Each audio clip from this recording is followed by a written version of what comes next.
This is Including You, the new series from Lead at Any Level. Including You features stories from chief diversity officers and other executives who are creating inclusive cultures in their organizations. Our goal is to show what's working in companies just like yours, to give you the tools you need to keep pushing for progress in your own workplace. We want to create belonging and opportunity for everyone, including you. And now here's your host, Amy C. Waninger.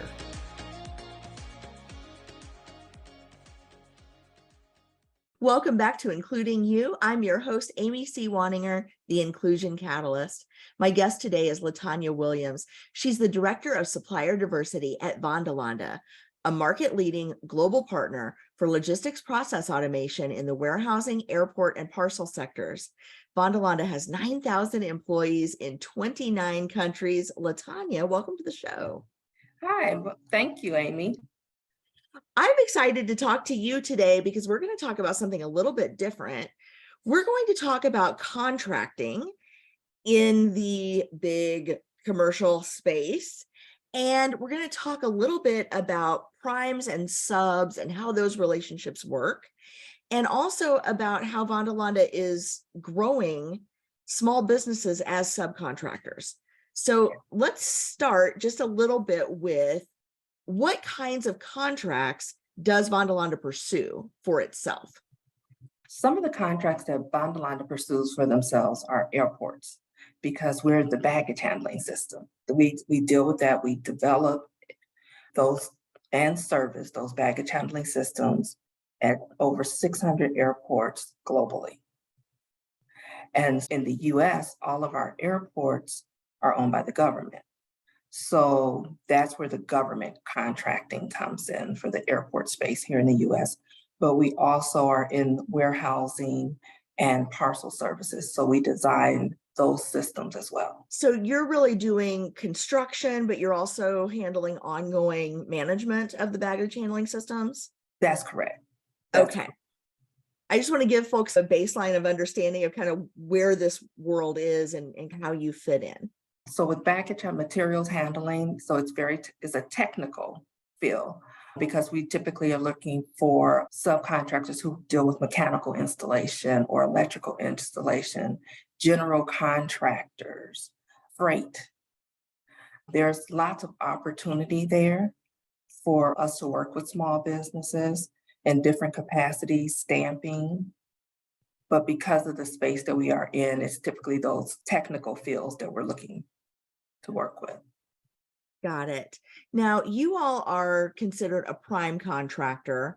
And can you explain for folks who aren't familiar with procurement processes or with bidding processes, what does a prime contractor mean? And then how do subs fit in?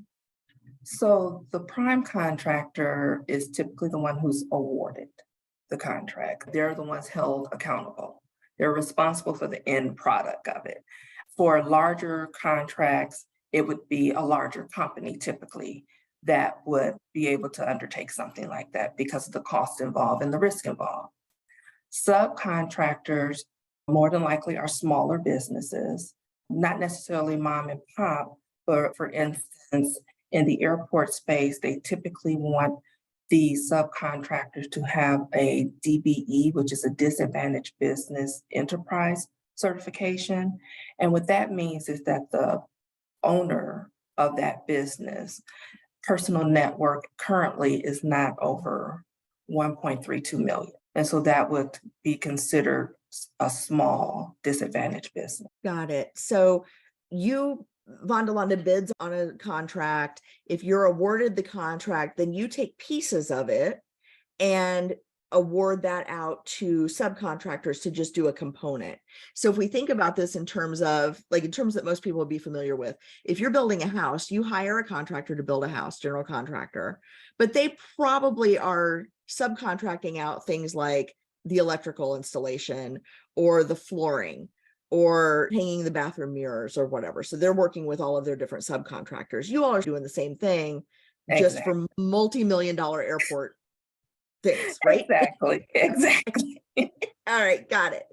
And because you're working with the federal government for the airports, some percentage of your subcontractors need to be small businesses, disadvantaged businesses, businesses that are owned either by women, by minorities, by people with net worths in the comprehensible range for most human beings, right? I think most of us aren't walking around with a net worth above 1.5 million.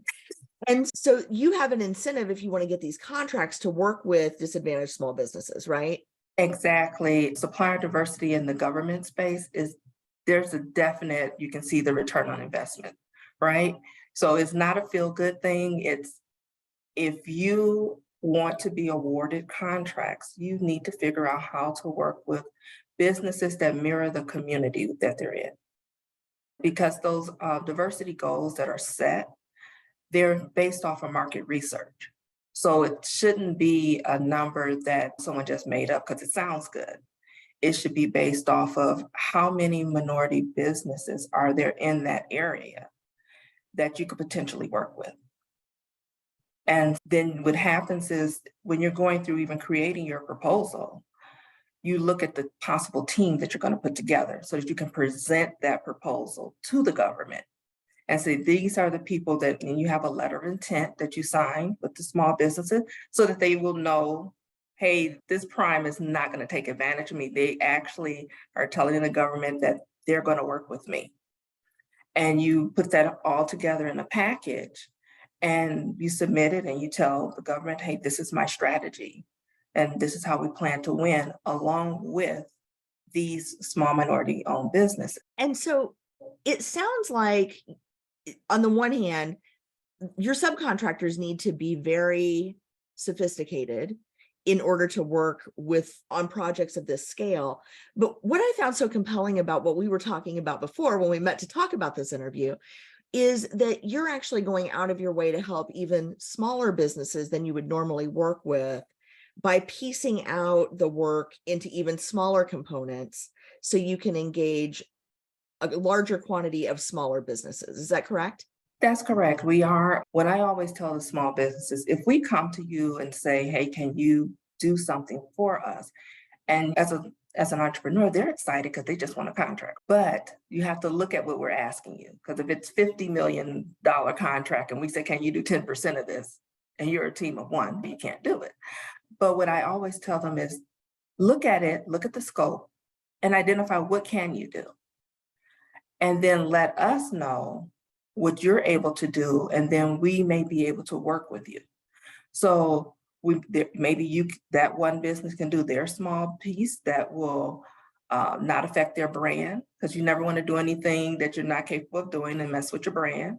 And then maybe another business can fill in the gap, and you work with multiple small businesses. And so that's one of the things that I tell my team at Vanderlande, as well as the small businesses. Now, another thing that we did was sponsor an entrepreneurial training institute. And it was a virtual 12-week program. We hosted it last summer. There were 71 businesses that actually applied to attend this program. We selected 30 and 22 completed it.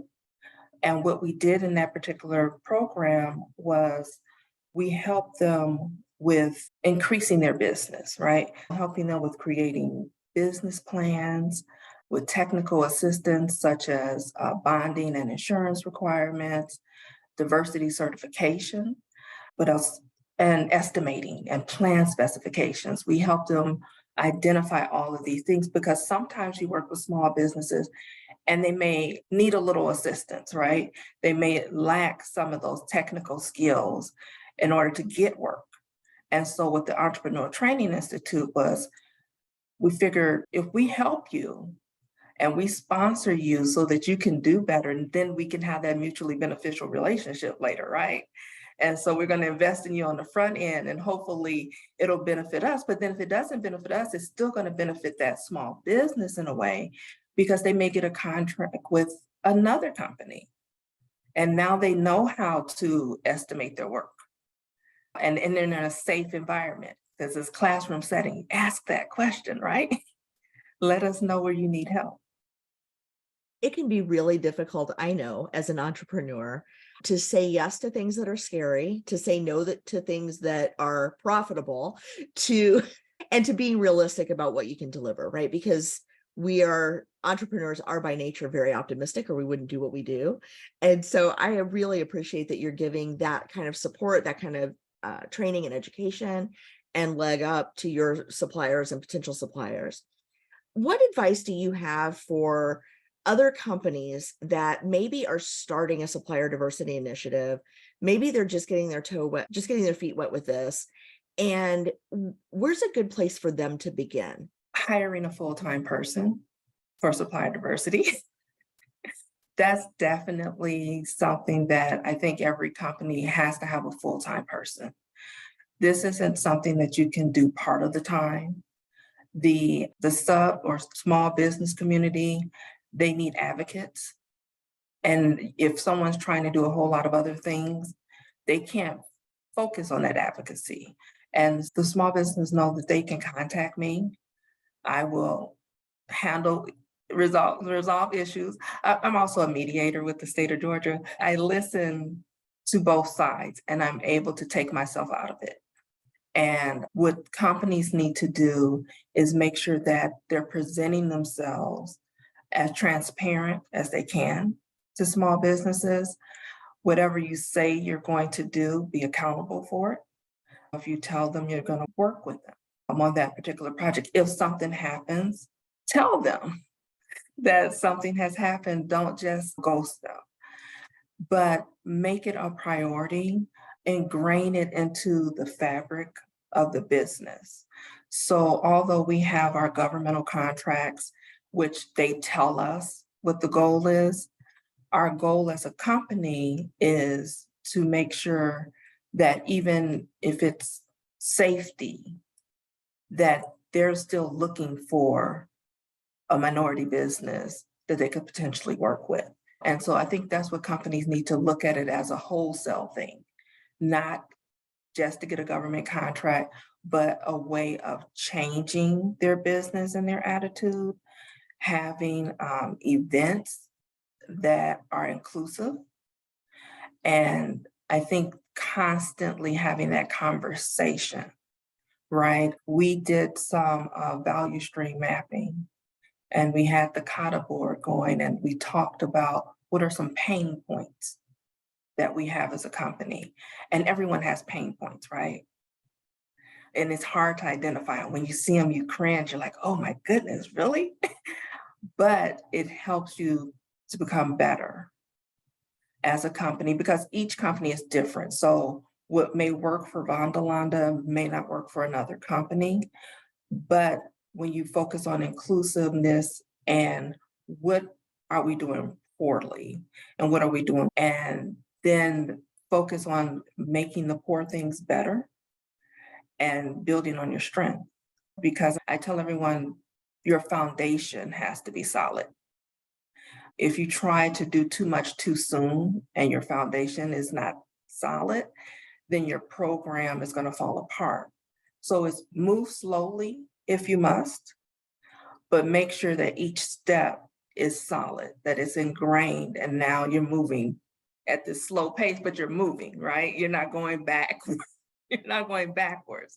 So that's just to make sure you're always moving forward with inclusion. Thank you for that, because I think a lot of companies, for many companies, supplier diversity is an afterthought, and it becomes very apparent when we, as suppliers, try to register with them, for example, and it's impossible to find the page where you go to register. How do you get on the portal, or how do you contact someone with questions? And so having that built in and having somebody dedicated to it is so important. For the smaller businesses or the smaller business owners that might be listening, or the people who would like to do business with larger companies like Vanderlande, what are some things that we should keep in mind as we're pursuing these relationships? And what's negotiable and what isn't? Okay, so something you should keep in mind is just because you meet someone at one of the conferences, because I'll do the exhibition, the exhibitor booths and things, we may meet today. It does not mean on Monday I will have something for you. It does mean that we're building a relationship. And so it may take 2, 3 years or so, and I will reach back and say, hey, I remember talking to you and we kept our lines of communication open. Is this something that you would like to do? But it's not always immediate. And I know when you're a small business owner, because I've been a small business owner, that you want your answer right then. You want that opportunity right then, right? Because you're thinking about all your overhead and different things that you need to take care of and your employees. But just having that patience and also not getting frustrated when you're not getting the feedback that you want. 'Cause sometimes some small business owners are a little aggressive, and I understand the passion behind it, but you just have to balance it out because you don't want to come across desperate, because sometimes the aggressiveness comes across as desperation. And you never want anyone to think that you're desperate, because Vanderlande being a large corporation, if you appear desperate to us, then can they actually handle a business this size? Because this is a lot to take on. And just knowing that you are comfortable in the quality of the work that you provide, or your services, your product, whatever it is, but just maintaining positive relationships. And I always recommend that you go to those pre-bid meetings, pre-proposal meetings that the government has, because you meet primes there. They have the sign-in sheet. You can sometimes either take a picture of the sign-in sheet or ask if they're going to provide the sign-in sheet.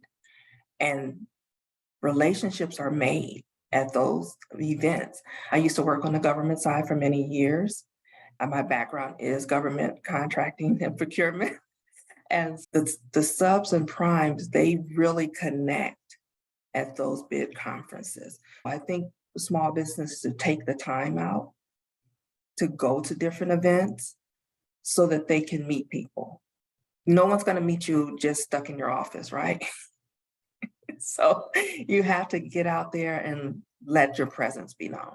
That is great advice, LaTonya. It's hard to remember after having been stuck inside the house for so long with the pandemic that there is a whole world out there that we need to keep getting out there and talking to folks. Where can folks go if they want to find out more about working with Vanderlande, how to get into your ecosystem, if they are a vendor or a subcontractor that might fit into your space? So we have a supplier diversity management portal, and it's actually located on Vanderlande's webpage. So if you go to our main website, vanderlande.com, at the bottom on the left-hand side, you'll see a link which will take you to our registration portal. What our intent is for small businesses who have their diversity certifications to register in there, to let us know which certifications you have, which states that you're willing to work in, and then we can update you on opportunities that we have available. So that is our goal, is to utilize that particular portal. And our portal has only been up for about 10 months. And we are still pursuing businesses and saying, hey, get on our portal so that we know that you want to work with us. One of the things with us being in baggage handling, I would have, first of all, Vanderlande. A lot of companies are like, are you a small business? Because they never heard of us. Because we're behind the scenes, really. You give your bag at the airport and you forget that it goes on that belt. That's us. And we want you to register. We want to know that you want to work with us, that you understand what we do. And then when we have our opportunities, we can send you out a message and ask you if this is an opportunity that you want to move forward with. And it's not going to always be conveyors. It could be different things. We deal with some professional staffing companies when we are submitting our proposals, because we have staff that does unjamming for the baggage claim. And so there are different things that people can do that they might not think of, but that they might not think are relevant for us. but it may be because we're looking at it as a corporation, not just per project. Whatever a corporation may need to purchase, eventually there may be a need for you. So register, bottom left, go under supplier registration link. That's the one you have to press, and it'll take you into the portal and you start there. Wonderful. Well, we'll make sure that we have the link on the show notes page for those who are watching or listening along. And LaTonya, I want to thank you so much for explaining what can sometimes be perceived as a very technical process or a very mysterious process to a lot of people, and exposing this behind the scenes look at how the contracts get done, how the work gets done, and how you build relationships in that scenario. Thank you. Oh, you're welcome. Thanks for asking me to come on your show. I appreciate it. Of course. If you've enjoyed this episode, follow Lead at Any Level on LinkedIn and YouTube. Then join us for Including You video simulcast every Thursday at noon Eastern. Including You can also be enjoyed each week as part of the Living Corporate audio podcast series, available on all major podcast platforms. Learn more at living-corporate.com. Including You is brought to you in part by Lead at Any Level, a boutique training and consulting firm improving employee engagement and retention for companies that promote from within. Lead at Any Level. Leaders can be anywhere and should be everywhere. Learn more at leadatanylevel.com. Lead at Any Level and its logo are registered trademarks of Lead at Any Level LLC. The views and opinions of guests on our show do not necessarily reflect the positions of Lead at Any Level, Living Corporate, or the sponsors of Including You. That's it for this week's episode of Including You. If you enjoyed this show, be sure to like and subscribe wherever you get your podcasts. Please join me next week when my guest will be Dr. Frank Gonzalez from Yum Brands Taco Bell.